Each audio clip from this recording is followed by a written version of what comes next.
అధిష్టానం సరికొత్త వార్తల ప్రపంచం. అధిష్టానం వాక్ స్వతంత్ర ప్రజాబలం. వెల్కమ్ టు అధిష్టానం టీవీ. ముందుగా బులెటిన్ లోని హెడ్లైన్స్. ఎంఎస్ఎంఈకి క్రెడిట్ గ్యారంటీకి 100 కోట్లు గ్రాంట్ ఏపీ ప్రభుత్వం కేటాయించింది. మంత్రి కేంద్రం నుంచి వస్తున్న నిధులను సమృద్ధిగా వినియోగించాలి. ఎంపీ శ్రీభరత్.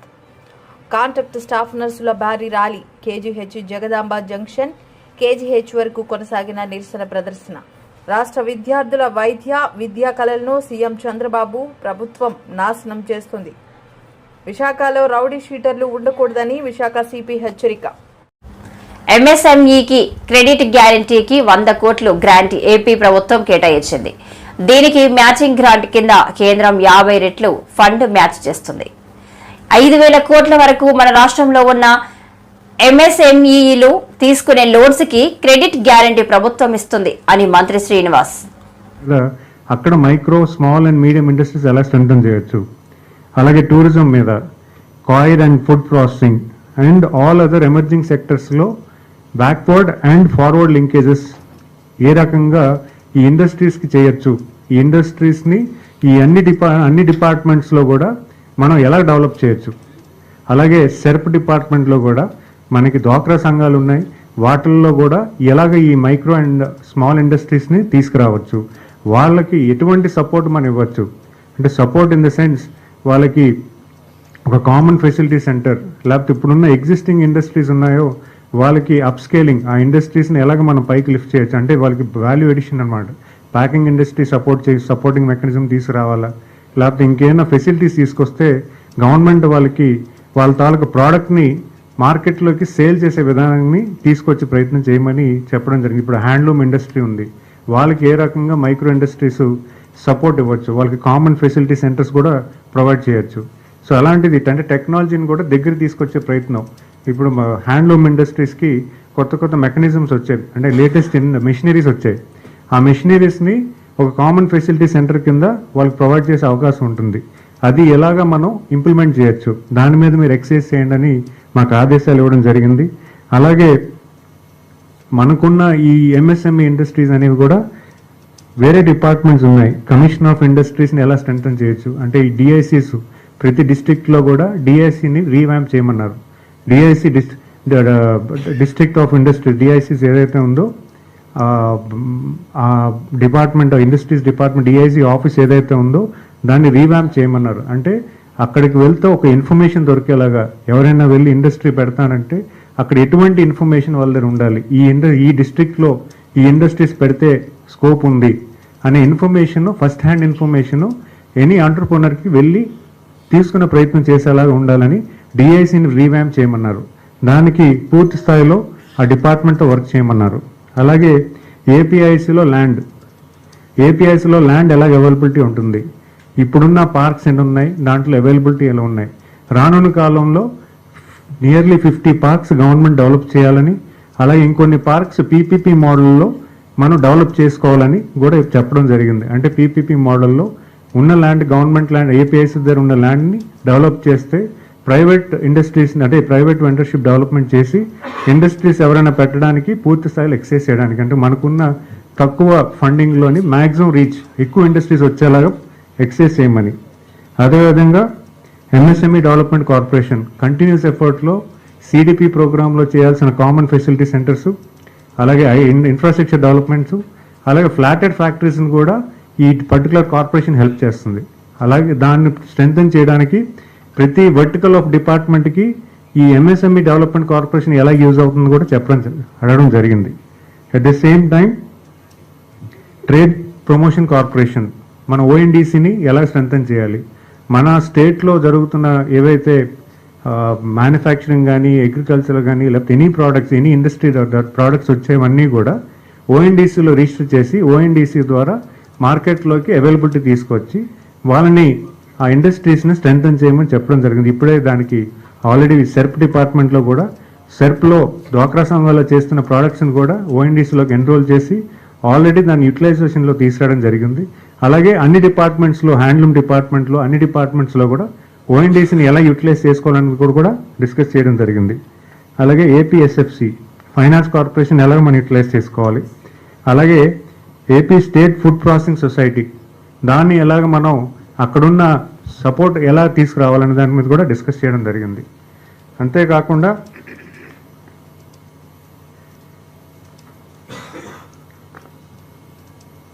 స్కిల్ ఎన్హాన్స్మెంట్, అంటే ఇండస్ట్రీకి కావాలన్న స్కిల్ కోసం కూడా ప్రతిపాదన చేయడం జరిగింది. మనకి ఇప్పటికే ఈ ఎంఎస్ఎంఈ కార్పొరేషన్ ద్వారా, ఎంఎస్ఎంఈ డెవలప్మెంట్ కార్పొరేషన్ ద్వారా మనకు ఆల్రెడీ సెంట్రల్ గవర్నమెంట్ నుంచి మనకి టెక్నాలజీ సెంటర్ ఒకటి ఆల్రెడీ వచ్చింది పుడిలో, విశాఖపట్నం పుడి అచ్యుతాపురంలో. సో దాన్ని ఇప్పుడు ఆల్రెడీ అక్కడ ట్రైనింగ్స్ ఇవ్వడం జరుగుతుంది. సిమిలర్ సెంటర్ని అమరావతిలో ఒకటి పెట్టడానికి, దానికి హబ్ అండ్ స్పోక్ మోడల్లో ఈ 2 సెంటర్స్కి ఇంకో 10 సెంటర్స్ ఎక్స్టెన్షన్ సెంటర్స్ ఇచ్చి ఆ 10 సెంటర్స్ని కూడా ఎలా స్ట్రెంథన్ చేస్తాము, స్కిల్ అంటే చదువుకున్న బీటెక్ స్టూడెంట్స్ కానీ, ఐటీఎస్ స్టూడెంట్స్ కానీ, పాలిటెక్నిక్ స్టూడెంట్స్ కానీ, ఈ స్టూడెంట్స్ అందరూ కూడా చదువుకున్న సిలబస్సే కాకుండా మార్కెట్ కావాల్సిన స్కిల్ నైపుణ్యం తెచ్చుకోవడానికి ఈ సెంటర్స్కి వెళ్ళి ట్రైనింగ్ ప్రక్రియ మొదలు పెట్టమన్నారు. అంటే ఆల్రెడీ ఉన్నాయి, దీన్ని ఎలాగ మనం ఎస్టాబ్లిష్ చేసి పిల్లలకి వెంటనే ట్రైనింగ్ ఇచ్చి వాళ్ళు ట్రైనింగ్ అయిపోయి ఎడ్యుకేషన్ అయ్యే టైంకి జాబ్కి రెడీగా ఉండే విధంగా ఆ వ్యవస్థను తీసుకురావడానికి కూడా మాకు డైరెక్షన్ ఇవ్వడం జరిగింది. అలాగే ర్యాంప్ ప్రోగ్రామ్ అనేది ఒకటి ఉంది, సెంట్రల్ గవర్నమెంట్ ప్రోగ్రామ్. అది ఈ ప్రోగ్రాంలో అంటే raising and accelerating MSME performance అంటారు. ఈ program actual central government program ఇది. దీనికి నియర్లీ ఒక 100 crores ఫండ్ మనకు సెంట్రల్ గవర్నమెంట్ ఇవ్వడం జరిగింది. ఈ ప్రోగ్రాంలో ముఖ్యంగా ఏంటంటే ఆల్ ఎంఎస్ఎంఈని ఉద్యమ రిజిస్ట్రేషన్ చేస్తూ వాళ్ళకి రిజిస్ట్రేషన్ అంటే కేంద్రం నుంచి వస్తున్న నిధులను సమృద్ధిగా వినియోగించుకోవాలని ఎంపీ శ్రీ భరత్ అన్నారు. ఈ మేరకు కలెక్టరేట్ లో కలెక్టర్, ఎమ్మెల్యే, జిల్లా ముఖ్య అధికారులతో సమావేశం నిర్వహించారు. ఈ సందర్భంగా ఆయన మాట్లాడుతూ ప్రజా సంక్షేమానికి పెద్దపీట వేస్తూ విశాఖ జిల్లాలో దేశంలోనే ప్రథమ స్థానంలో నిలబెట్టారని ఎంపీ భరత్ అన్నారు. Things that have been put by the Disha committees. So we will take that under, but I just want to highlight some of the points. ఇప్పుడు మన్రేగాలో 40,000 మంది ఎంప్లాయ్ అయి ఉన్నారు in our parliament. We have in the projects that are ongoing, only 500 works have been completed in the last 5 years. 5,600 works are not completed. And the data on the sanctioned projects is also completely outdated.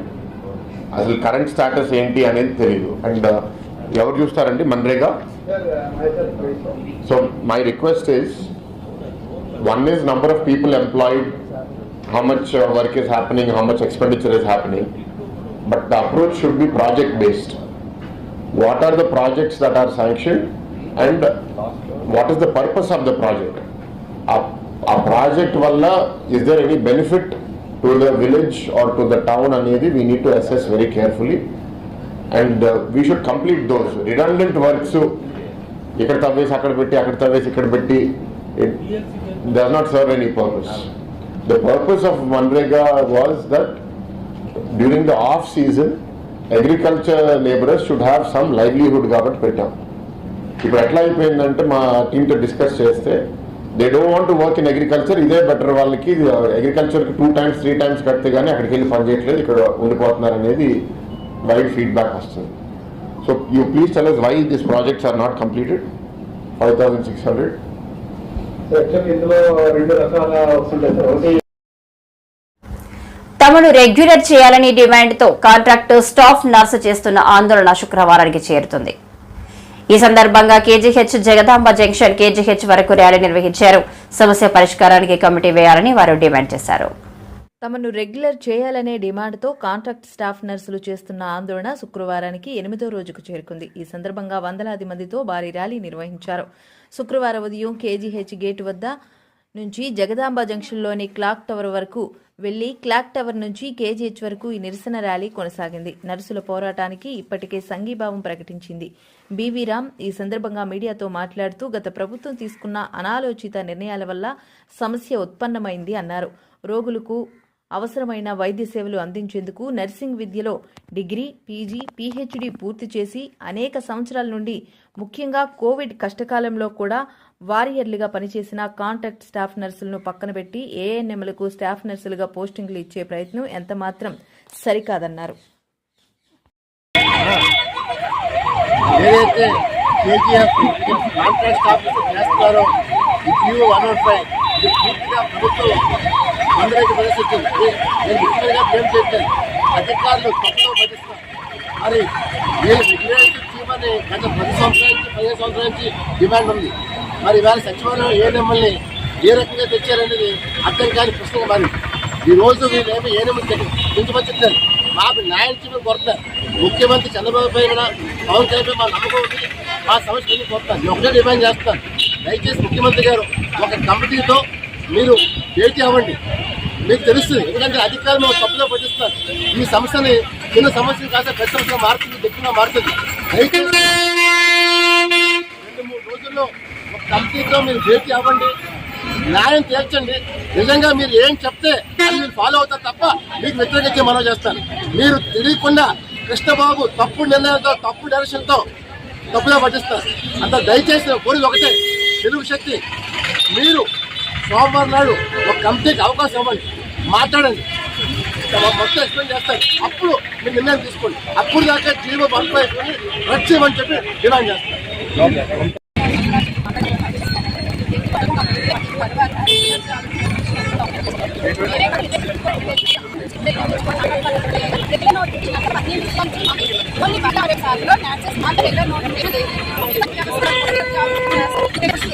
మరి government contract staff మాకు అర్థం కావట్లేదండి. ఈనాడు మేము పేషెంట్కి రోడ్లు ఎక్కాల్సిన పరిస్థితి వచ్చింది అని అంటే 15 సంవత్సరాల నుంచి మేము ఇంత కష్టపడుతున్న గవర్నమెంట్ మమ్మల్ని గుర్తించట్లేదు. కోవిడ్ ఒక 3 సంవత్సరాలు మన ప్రపంచాన్ని ఎంత కలిసివేసిందో అందరికి తెలిసిన విషయం. అలాంటి సమయంలో కూడా ఎవరైతే బాధితులు ఉన్నారో వాళ్ళకి సంబంధించినటువంటి పిల్లలు పట్టుకున్న భార్య కూడా వాళ్ళని తాకలేని స్థితిలో వదిలేసినప్పుడు కూడా మేమే గంటలు 8 గంటలు 12 గంటలు కిట్ వేసుకొని పేషెంట్కి అతి దగ్గరలో ఉంటూ సేవలు చేసిన వాళ్ళ స్టాఫ్ నర్సెస్ మాత్రమే చేసామండి. దయచేసి గవర్నమెంట్ మేము విన్నవించుకుంటున్నామండి. మా కోవిడ్ సర్వీస్ కి మిగతా ఏదైతే సీజనల్ డిసీజ్ వస్తాయో ప్రతి డిసీజ్ కి భయపడకుండా దగ్గర నుండి సేవ చేస్తున్నటువంటి కాంట్రాక్ట్ స్టాఫ్ నర్సెస్ చేయండి. మేము చేస్తున్న పోరాటం న్యాయ పోరాటమేనండి. మేము అన్యాయంగా ఏది గవర్నమెంట్ అయితే అడగటం లేదు. మేము చేస్తున్న పోరాటం న్యాయమైంది కాబట్టి మాకు చాలా మంది వైజాగ్ నుంచి మిగతా దగ్గర నుంచి కూడా సపోర్ట్ ఇస్తున్నారని మన తెలుగు శక్తి అధ్యక్షులు రామ్ గారు కూడా మనకి అందుకే మాకు కాంట్రాక్ట్ స్టాఫ్ నర్సెస్ అందరికీ కూడా సపోర్ట్ ఇవ్వడానికి వచ్చారండి. అలాగే కాకుండా మిగతా చాలా మందికి కూడా మేము బీజేపీ, టీడీపీ ప్రతి ఒక్క నాయకులు కూడా కలవడం జరిగిందండి. ప్రతి ఒక్కరు మాకు మద్దతు తెలియజేస్తారు. దయచేసి ఈ విషయాన్ని గవర్నమెంట్ మరొకసారి దయచేసి గవర్నమెంట్ లో మన సీఎం అయినటువంటి చంద్రబాబు నాయుడు గారు, డిప్యూటీ సీఎం పవన్ కళ్యాణ్ గారు మరొకసారి ఈ విషయం గురించి పునఃపరిశీలన చేసి మాకు ఏది న్యాయం జరుగుతుందో ఆ నిర్ణయం తీసుకుంటూ శాంతి రాష్ట్ర విద్యార్థుల విద్యా కళలను సీఎం చంద్రబాబు ప్రభుత్వం నాశనం చేస్తుంది అంటూ వైఎస్ఆర్సీపీ నేత ప్రభాకర్ ఆగ్రహం వ్యక్తం చేశారు. ముఖ్యమంత్రిగా జగన్మోహన్ రెడ్డి హయాంలో తెచ్చిన 17 మెడికల్ కాలేజీలను ఎలా ప్రైవేటు పరం చేస్తారని మండిపడ్డారు. ఈ రాష్ట్రంలో కంబైన్డ్ అండ్ డిఫరెంట్ రాష్ట్రంలో ఆల్విన్ దగ్గర నుంచి హెచ్ఎంటీ బేరింగ్ దగ్గర నుంచి అనేకమైనటువంటి కంపెనీలు మూతపట్టడానికి కారణమయ్యి ప్రైవేటైజేషన్ వైపు ఈ రాష్ట్రం నడిపించినటువంటి వ్యక్తి ఎవరయ్యా ఈ రాష్ట్రంలో, ఈ దేశంలో అంటే చంద్రబాబు నాయుడు గారే గుర్తొస్తారు. That is called LPG system, liberalisation, privatisation and globalisation. నేనే బిల్ క్లింటన్ తీసుకొచ్చాను, ఆయనకు కూడా సిస్టమ్ నేనే నేర్పాను, తర్వాత మావాడిని కూడా నేర్చుకోవడం కోసం అక్కడ పంపించాను. ఇవన్నీ మాట్లాడిన మాటలు కనపడుతూనే ఉన్నాయి. ఇటీవల అలెస్కా అనేదాన్ని ఒకదాన్ని చెప్తా ఉన్నాడంట. అలెస్కా గురించి మీకు తెలుసా? చిటికేస్తే పలుకుద్ది. అదే ఆ చిటికే వేస్తే బురదను మొత్తాన్ని, ఈ బుడమేర వాగును మొత్తం వెనక్కి తీసుకోమని అలెస్కాకి చెప్తే అది చేసి ఉండేదేమో. కానీ ఈయన ఎందుకో చెప్పలేదు. ఈ 17 మెడికల్ కాలేజెస్ని ప్రైవేటైజ్ చేయడం కోసం ఎవడిచ్చాడు నీకు హక్కు? State question. దీనిలో ఎస్సీలు, ఎస్టీలు, బీసీలు రిజర్వ్డ్ సీట్లు ఉన్నాయి. దాదాపు 4,916, 910 ఈ మెడికల్ కాలేజ్ సీట్లని మీరు మోసం చేసి పేదవాళ్ళకి చదువు దక్కకుండా, డాక్టర్లు కాకుండా పేద వర్గాలకి ఈ మెడికల్ సీట్ని దూరం చేసే ఆలోచన మీరు చేయటం లేదా? దీని మీద పవన్ కళ్యాణ్ గారు మాట్లాడాలని నేను కోరుతా ఉన్నాను. వాళ్ళ ఫ్యామిలీని పక్కన పెడదాం. ఎందుకు నేను పవన్ కళ్యాణ్ గారు మాట్లాడాలని కోరుతున్నానంటే, కాస్త కోస్త సామాజిక స్పృహ ఉన్నట్టుగా మొన్న బుడవేరు వరద వస్తే విజయవాడలో, అంతకుముందు జగన్ గారు వరద సహాయ కార్యక్రమంలో ఆఫీసర్స్ ఉండాలి, ఎమ్మెల్యేలు ఉండాలి, లోకల్ వాళ్ళు అందరూ ఉండాలి, మాలాంటి వాళ్ళు వస్తే ముఖ్యమంత్రి లెవెల్లో ఇబ్బంది పడతారు కాబట్టి సరిగా జరగవు అని జగన్ గారు ఏం చెప్పాడు? పాపం పవన్ కళ్యాణ్ గారు మొన్న అదే చెప్పాడు. జగన్ గారిని ఫాలో అయ్యాడు.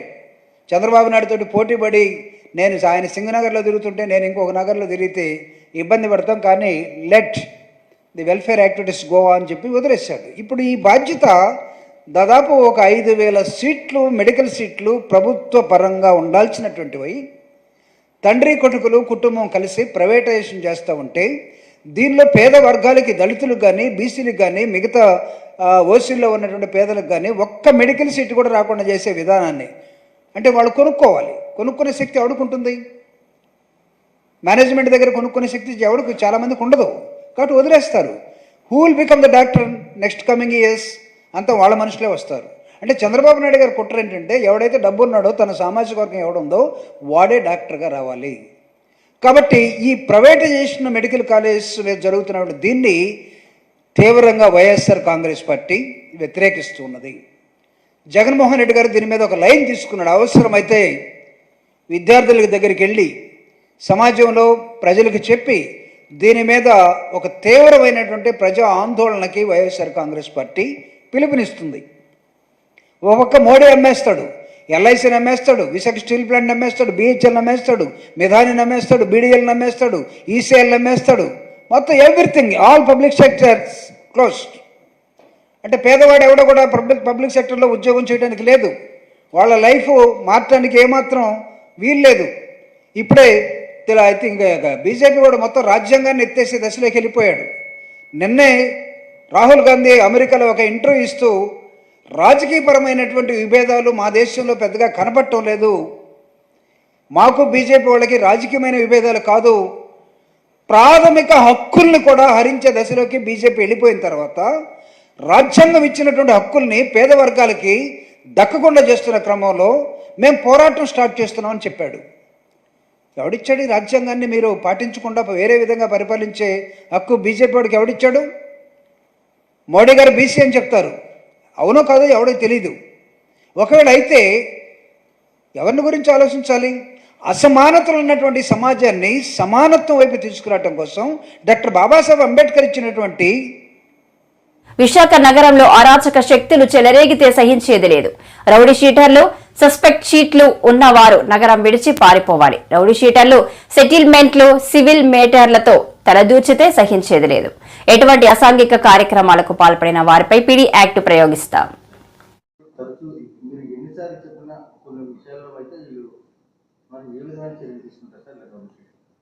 ఇప్పుడు 1 జూలై నేను చార్జ్ తీసుకున్నాను విశాఖపట్నం నగర్ కమిషనర్ పోలీస్గా.